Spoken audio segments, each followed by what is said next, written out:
Haati mana kiyyaa qaalii galtee haati Yasmiin haati Anaan mana galtee jirti isinillee egaa hedduudhaan hojii tamamtanii takka hojii dadhabdanii jechuun gaa jirtanii asumaanuu isin hundinuu galatooma. Ulfaadhu akka ta'u ta'a jedhee. Ani maaliif beektaa hedduu ijoollee gammachiisuudhaaf abdii takka jechuun gaa takka hoo isaan kana fuula dura isaanii barnootaaf wantoota hawwii qabanii waan fedhan isin bitaa fi waan isaan jaalatan isin godhaa fi hojii ultaalee taphachiisu. Maaliif barnoota keessatti hamina ta'a. Baabaan keenya akkasuma hojii qabatee akkasuma nu gammachiisa jira. Takka hoo iddoo bishaan gosan. Baabaa kee waan kana fitennaan gammachuu fitan osoo waan fitu yenna fitanii Gammachuu fitanii. saniifuu Yoo asuma yaa itti godhaa hojii ijoollee hojii taphachuun Hoggaa jechaa asii gaddeera. lakkii deemaan jiran ijoollee hojii taphachuun gammachiisuun ijoolleen bareeda. Haalaan bareeda. Maaliif ijoollee sammuun isaanii waan xiqqoo taate waan fuula durachuun guddachuuf deemtuuf waan babbareeduudhaan gammachuudhaan guddifta. Egaa daawwattoota keenya isin asumaanuu jechuun warreen gartee ijoollee qabdan akka biraan goollee egaa warreen gachuun maatii qabdan maatii keessanii hojii taphachuun ijoollee keessanii hojii taphachuun dirqama gammachiisa. Dura namni mana keessa gammachiisuu tapha dabra beekta. Mana keessa gammachiisuun dirqama. Anamma haadha Yasmiin fi aanaan ifa haadha Yasmiin isaan hojii taphadheetumaan jechuun kokkoflee jechuun viidiyoollee namaanis waraabaa. Maashaallah fuulduraaf illee akkasitti isin waraabna. Haati Yasmiinis haati Anaanis galtee jirti maashaallah. Abraham keenya illee kun wayyaa'ee alhamdulillah rabbil alaamiin itti tumsine egaa. Akka keenyatti nutis gaa jechuun bira dhaabbannee mana galchine alhamdulillah waan hafees gaa. Tasaaniitis waliin fidnaa. Assalaamu alaikum warahmatullahi wabarakatuh. Jirra jirtu hordoftoota kabajamtoota jaalatamtoota bal'oo show. Egaa buleen kiyya akkuma beekamu bal'oo mana bal'ootu jira. Bal'oon gaa akkuma nan dumaashii ziyaaree dumaashii bira ziyaaraa dhufee egaa waan takka takka hojii gaafadhe je'een anumaa bahuudhaa ka'e manatti natti of seenee dirqamni viidiyoon akka wajjin maru nagoosee jechuudha. Maali jennaan bal'oon kun nama dhiira namaati. Nabiraa osoo hin ta'in bal'oon kun akka biyya Yaman magaalaa sanaa tanatti nama jazaa gurguddoo qabu nama gartee bultii teenya tana namni qabee akkatti utubaa ta'ee dhaabbatee taa'uun bal'oodhoo inni ni gaa'u bulee dhugaa rabbitti. Maaliif jennaan namni kun galata qaba. Namni ilmi namaa kun hundi gahee adda addaa qabaa jechuudha. Anillee waan danda'u qabaa. Atillee isinillee waan dandeessa qabdanii bal'oon akkasumatti waan digartee bultii teenya utubaa ta'ee taa'uusan qabaa jechuudha. Namni gartee mashaakilli yoo dhufe jidduu dhaabbatee dhaabbadha addaan jiru. Namni yoo jaartii yoo dafa ta'e jidduu dhaabbatee walitti deebisu. Namni yoo lifi gartee namni jaartii irratti fuudhuudhaa ka'e yoo fuudhisu fuudha dogoggoraa akka ta'u taate jidduu dhaabbatee addaan hambisu bal'oodhaa jechuudha. Rabbi jazaa hafaluu fi bal'oo keenya gaa galatoomii keenya gaa asumaanu galata sii qabuutu gaa arra gartee dirqama mana kan keena fidee si duubaa viidiyoo takka jaartii irratti dalagee asumaanuu meemee gaa gama haasaa bal'ootti achisa osoo hin dabarre dura hordoftoota salaamtaa gaafannee walitti deebina. Assalaamu alaikum warahmatullahi wabarakatuh. Daawwattoota hordoftoota keenya arra gaa kunu Abrahaamis nama biratti argama. Egaa walolchaa guutuu qabu Abrahaam jaarsa warda maashaallah jechuun gaa baga rabbiin gaa ulee namarraayis waa hundarraa gaa sembisee qaamaan illee waliin agarree garuu gaa jaartii dhiyaalleetis gabachuun ta'e galatoomii akkam jechuun dhawaa fi gaa tumuntii jechuun gaa akkam daddabatteemi. Alhamdulillah amma fayyatiin jira kun oolaa. Alhamdulillah bakka kana xiqqaatti barbaada bargaa duraa bal'atee alhamdulillah rabbil alamin baga jechuun gaa harka diinaa keetti harkaa baga rabbiin silaasee egaa san keessatti gaa nutis gaa osuma tana keessa hedduu gaa jibbaate jechuun alarraa siigoon egaa laalaa tolchitan qabuu keessanii fi faragaatee malee silaa gaafsan isin lafa tana hidhuu maattani isaan bakka biraan dhageessu kan akka ajaa'ibaatti hiinee dachitan wallaahi maashaallah barboo nama meeqa asin babbaafne asin babbaaseetiin dachitana hiinee akkasi gaatee jechuun humnaan baatee akkas galtee micoollee akkasi qabuun keessan nuuniin jaa silaa lafti hidhamuu maatte atillee nu gotoofatti galata barre garanni keessan dhumu silaa afaan qofaan baasanii waan walitti ta'uun dhabee anillee lafaan kaanee namni hanga jirutti gaa wal bira dhaabbachuuf bareedaadha. Biyya irraa ta'uu bu'aan qabu. Hanga jiru gaa akkasitti cinaas illee dhaabbannee garuu gaa viidiyoo takka wal biratti hin mul'anne. Egaa suniif gaa wanti magaalaa keessa hinee achi booda immoo eegarteetti waan san qabdee jechuun gaa hin jabatte booda mararraa illee jechuun gaa anis haajaan laa quban qaba quban qabaa miidhee akkasiin sokkotee baatii afur kana wajjin jire quba qabdaatis namni hundaa qoo qaba. Kana namni hundaatu quba gaa bara alhamdulillah rabbil alamin bara amma sababu waanaatu maratti si galchee bira jaarte.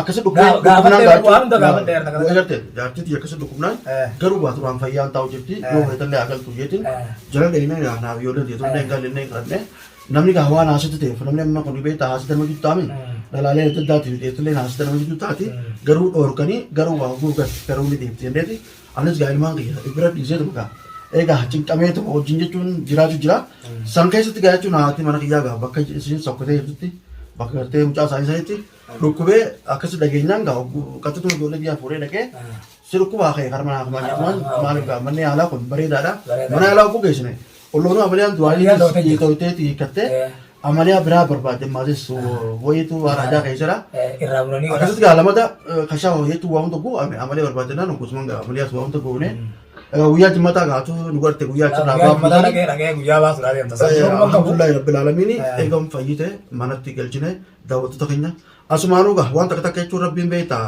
uumaa daddaa si godhee si sababa si godhee jechuun mana deebisa haati mana kiyyaa qaalii galtee haati Yaasmiin haati Anaan mana galtee jirti isinillee gaa hedduudhaan hojii taphamtanii takka hojii dadhabdanii jechuun gaa jirtanii asumaanuu isin hundinuu galatooma warra kommenti irratti haadha Yaasmiin galcha haadha Anaan galcha bal'oo maaliif akkana taate galchi yaaddi ta'e naa jettaniis gaa duraan gaa waan isin diddeeba amma jechuun sababa takka rabbiin uume sababa sanii gaa isin saakama geessine amaliyaallee goone takka opereesoorii jedhanii goone galchine isinillee nagee qabdii wayyoota jirti alhamdulillahi du'aa godhaaf maleedha akkuma du'aa inni bira dhaabbatanitti Yaasmiinillee gammadde Anaanillee gammadde baaba akka mammaa teessan isin galchuudhaaf hin gammanne gammaddaniini amma gamta kennin gaa duraan kophaa na bireetta amma mammaan teessan jechuun gaa waan gaa sababa xiqqisoo dhukkubeen isis fuune akkamaas geessine amaliyaas takka opereesoonaas goone manatti isinis fayyaan isinii galtee alhamdulillah rabbil aalamiin nuti lachuu isin bireerra hangamta gammaddan amma Yaasmiin wani sigaa anaatu as gaafata gaafa ummaan danteessi biraa deemsisan isin biraa yaadsan nuti gaa viidiyoolee ni garraa baaban keessan suuqa isin geessee uffata isinii bitee bakka dhiigaa adda addaa bashannee iddoo bashannanaa isin geesse mana kanatti illee sarpiraayizii jeetuma olu taalaa oolu guyyaa kana guutuu mana keessa. Isaan gammachiisuu Maashaallah balloon qaama guddaadha malee qalbiin isaa haalan si hojii taphata. Anuma sin kee amma maali beektaa ijoollee tiisana maali isa warra waan hin jaalladhuuf akka gartee haati sanitti mul'an isin gaa diddeemire didinsa kanaas wayii isaan beekanire baaba ammaan galchine yemma kanatti ilaalu jechuun isaan garagaa taphachiisee keessatti hojii utaalee gammachiisa. Akkami bakka abbaa isin bu'ee wayii ummaan teessan deemtee cikkiin danda'u yoo isin dararaa ture. Waan isaan fadhanii godhamii boor. Waan fara godhe nu barchaasiisee bakka hunda nu geessee nu bashannansiisee. Afaan Oromoo raabee hangaa ijoolleen biyya lamatti raabee afaan Arabaan kana waan nu gammachiise. Dirqumaan afaan haga kana gaamara keessatti nama afaan tunnu beelaa waan biyya Arabaa dhalanneef miti. Ijoolleen ni beektiraa ijoollee biraa olaananii nu kana darani.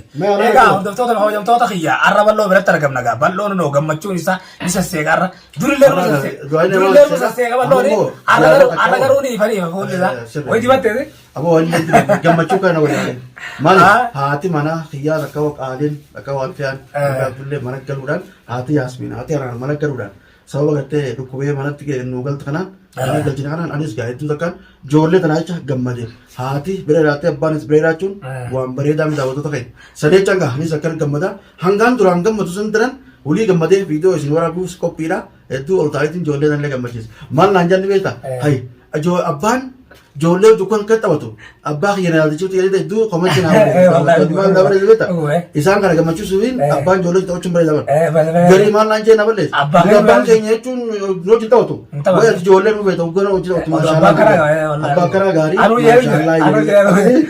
atummaan oolu taaluu hojii taphachuu kan dandeessu ani maaliif beektaa hedduu ijoollee gammachiisuudhaaf abdii takka jechuun takkaawoo isaan kana fuula dura isaanii barnootaaf hundatti hawwii qabanii waan fadhiin isin bitaa fi waan isaan jaallatanii isin godhaa fi hojii utaalee taphachiisa maaliif barnoota keessatti hamina ta'a baabaan keenya akkasuma hojii taphatee akkasuma nu gammachiisa jira takkaawoo iddoo bashannanaa gosan baabaa kee waan kana fitennaan gammachuu fitan osoo waan fitin jenna fitanii saniifuu ijoollee hojii taphachuun lakkii deemaan jiran ijoollee hojii taphachuun gammachiisuun ijoolleen bareeda maaliif ijoollee sammuun isaanii waan xiqqoo taate waan fuula durachuun guddachuuf deemtuuf waan babbareeduudhaan gammachuudhaan guddifta egaa daawwattoota keenya isin asumaanuu jechuun warreen gartee ijoollee qabdan akka biraan goollee egaa warreen gachuun maatii qabdan maatii keessanii hojii taphachuun ijoollee keessanii hojii taphachuun dirqama gammachiisa dura namni mana keessa gammachiisee taa'aa dabra beekta mana keessa gammachiisuun dirqama anamma haadha Yaasmiin fi Anaanii fi haadha Yaasmiin isaan hojii taphadheetumaan jechuun kokkoflee jechuun viidiyoolee namaanis waraabaa inshaallah fuulduraaf illee akkasitti waraabna haati Yaasmiinis haati Anaanis galtee jirti maashaallah abraan keenyallee kun wayyaa'ee alhamdulillah rabbil aalamiin itti tumsine egaa akka keenyatti nutis gaa jechuun bira dhaabbannee mana galchine alhamdulillah waan hafees gaa tasaaniitis waliin fidnaa. Amma wanni nambare buleessa kiyyaasa akka buleessa tokkotti hedduu takka wanni nambare itti deddeebitee laffaatee viidiyoo martee wardaa bira dhaabbattee nama nan jirre maallaqa fiddanii fi wallaahi jazaan teessan anamma maaliin argamee hunda san keessatti silaa anillee edaa achi lubbuun turabbi qabdi achi gorte edaa sabni kiyya na duuba jira obbolee kiyya na duuba jiranii gandi bultiin tiyya edaa rakkoon qabdu edaa waan fedhanii na bira dhaabbatanii na gargaaranii takkeessa ammas waan santu shiftaa ta'ee gartee akka isin gaalafa hiitanii karaa tokko akka isaan nan baafne karaa tokko akka isaan karaa irraa ammas sine na gootanii natti wallaalanii ifirraa boodara natti wallaalanii miyyoodhan Michaan harkatti du'e nurraa fudhadhu nurraa garte akkas jedhanii sababa keenyaan sababa keessanii magaalaa guutuu haroo kan wallaalanii jechuudha. Asiin kudhan bobaasee soddoma baasee amma dallee keessatti bakka sana nagumaa miti akka uummanni gartee Abdulqayyuu uummata gartee duraan karaa nama ooftu as keessatti boota addaa kan jaallatee jira ni facaafna amma uummanni sun nu qofa na qofa osoo hin ta'in namni achi jiru namni achi taasifamaa jira hedduudha. Namni dhalaalee jira dhalaalee maallaqa irraa buusan biyya dhalaalee jira atillee yoo nifi namaa wal dhabde akkamatti itti bilbilteetuma namni kun taariba deemamaa jetteetuma sobdee fuutee itti kan bita jiratti. Si fuudhanii araba qabanii sawwaaqa araba qabanii arabni fuudhan siin deema meeshaa qawweera qabanii sanboota tarakaata godhuu dandeessu jechuudha. Namoonni namatti himaa biyya keessatti waan kana dhabamsiisu feenaa beekatu. Dhabamsiisu feenaa gaba biraatiin dhalaalee takka takka dalagaadha yaanettu dalagaadha sin geessanii yaanitu fuudhanii bakka san geessanii hawaala bugaawatanii hawaala irraa buusan biyyarraa. Anammoo irratti raawwanni naa taatu bakka sanii eegga bartee achirraa ati baate. Tumsa keenyaaf nuti sibira dhaabbachuudhaan baate gosa san gartee bartee gosa san gartee soodatti fuulleedhaan wasiiftee nama qabannee keenee itti warra biyyaa ni beeknaa waan san facaafnee nama achi jiru san nama Oromoo achi jiru san guutuu achirraa baasuudhaaf ansanii namni dheeraa qaba. Amma barbaachisa beektaa san godhuudhaaf amma kophaatiyyaan ta'e hordoftoonni kiyyamma mucaa san cafaqiin duratti as baasee jiran cafaqeetiin duratti as baase. Namni tokko yeroo akkas godhu maaliif akkas gootaa maaliif mucaa akkas gootaa ilma dhiirati maal naan jaa turan isaan ammoo keessan beekan warri keessa beeku baga gootee jiru jiran ati jedharan lammii dhiira achitti gartee saba kiyya achitti dalagamaa jirtu sullee argama namni sanin dalalama sanin argee roorro achitti deemaa jirtu sanin argee saniifin itti roorrifnee waan akkasii mucaa sun arra guyyaa meeqa ifan qabee takkitti hidhee gartee himi jeegorachiisan malee hin tunne hidhamee tunne dhaa kaa'e malee maaliif ammas Yasatti baafa jira haga ummata san baafnu nama dhabe amma bira isinis gaasillee mashaakilaa sirra jira saniifin nama biratti argamu dhabe wardaanis miyyoo gaati azabuma jirti azabuudhaa miti amma na bira dhaabbattanii akka gartee jira san baafnu wajjin. Amma micoon isin bira harka qabdaami micoo mana keessatti eegabde booda akka gartee nama san bakka gartee itti dhansan nu baasisiftu gartee nu baasisiftu san baasisifna micoo san magaruu akka isin gartee si booda nama dhiiga isa baase aanaa baasite moroman ati garuu hamtuu irratti na hojjetini garuu nagaa mana kee teessu garuu nama san gartee ogguu nu barsiiftee nama san baasisifne booda isiidhaas nagaa hin gallakkifna yakka takkaa waan malee irratti raawwatanii nagaa naa teessu. Maaliif namni kun beektu mirga dhiiraa takkaa mirga dhalaa mirga jechuun namummaa kana eeguudhaaf wal bira dhaabbachuun dirqama isiillee nagaan mana kee teessee hanga gartee waan san baasisifnee nama sanii sichirraa baasisifnee furmaata namaa kan hunda goonuu fi haasa bira teessu waan malee irratti hojjetin. Kan hojjetu irratti waan malee irratti hojjenne yeroo takka akka jaartumaatu gartee dhadha'u jira malee sanillee irraa dhorge. Irraa dhorge jira. Amma yeroo irraa dhorge maal naan jetti beektaa inni jaalattaa duraan mi kijibdaa naan jetti. San jettimi. Isiin kan naan jaa malee saniif yeroo takka akka itti dhiise malee irraa dhorgutti jira. Furmaata nu godha. Nutu waan hunda furmaata godha. Dhalaan turuus jechuun rakkina xiqqoo ni qabdi. Ni qabdi. Amma dhalaa gama biraatiin amaana nutti kannamtee. Amaana kannamtee. Isiin humnallee qabdu. Humnallee gaarii miti. Nama rakkate. Jechuun rakkinee oguu garsiifne achi booda immoo akka nagaan jiraatu nagaa goonee nagaan akka jiraatu gorsinee nama gartee nama gorsu kana nama hedduu jira ulamaa jira shakkoonni keenya hedduu jira kana finneeti isaan kana taqabbalchiifne isaan san gorsanii waan shari'aatis itti himanii achi booda akka sigalallee hin deema akka nama biraallee jala hin deema nama gartee heerumtu yoo barbaadde karaa gartee nagayaatiin karaa bireedaadhaan gartee karaa shari'aatiin karaa safuutiin akkasitti kan nuun rakkoon qabu osoo warra isaaniitis qabiyyaatis telefoon irraa fuudhee tubbifnee nama isin jaallatisanii kanaaf fuulduraa fi ammoo jaarsa namaa jalaa galuu qabdi isin rakkoo qabdu miidhaa irratti yaadinaan jaa asumaanuu gaa haasoo fiidiyoottillee jechuun gaa daawwattoota dheeranii jira daawwattoota keenya gaa rakkoon qabu wal gorsuun wal bira dhaabbachuun egaa bakka bira akkasitti akkasittis bira dhaabbanne har'a gaa Ibrahim akkasitti dhufee egaa osummaa isaa dhukkubu egaa ganta kiyya jechuun gammachuu ganta kiyyaatiif rabbiin gaa nagaa maanaa akmallee odhayte nagaanis gaa akka galte hubachuudhaaf na bira dhufee alhamdulillahi baga hubattee galatoomi Ibrahim keenya atillee baga galata bal'oo kiyya maaliif jennaan hedduu tokko na booda naa taate egaa obboleeyya kiyya hunoo gaa har'a tanaafin bakka tana dhufe galata isaanis gaa ibsatuudhaaf viidiyoo irraa lallabuu qofa osoo hin ta'in mana isatti illee argamuun galata guddaadha tanaaf obboleeyya kiyya viidiyoon irraa qabannee dhufne tana fakkaatti bal'oo kiyya gaa asii achi waan haasuytoo jiraate ittaan siin jedha. Asii achi walitti kan jiru galatoomii daawwattoota keenya isinis waan nu bira dhaabbataniif haati haasminis galtee rabbiin gaa haa afiyu du'aayinis nu bira dhaabbadhaa isaan hundi gammadanii jiranii gammadanii asumaanuu daawwattoota keenya assalaamu alaikum jaan. Assalamu alaikum wa rahmatullahi wa barakatuh.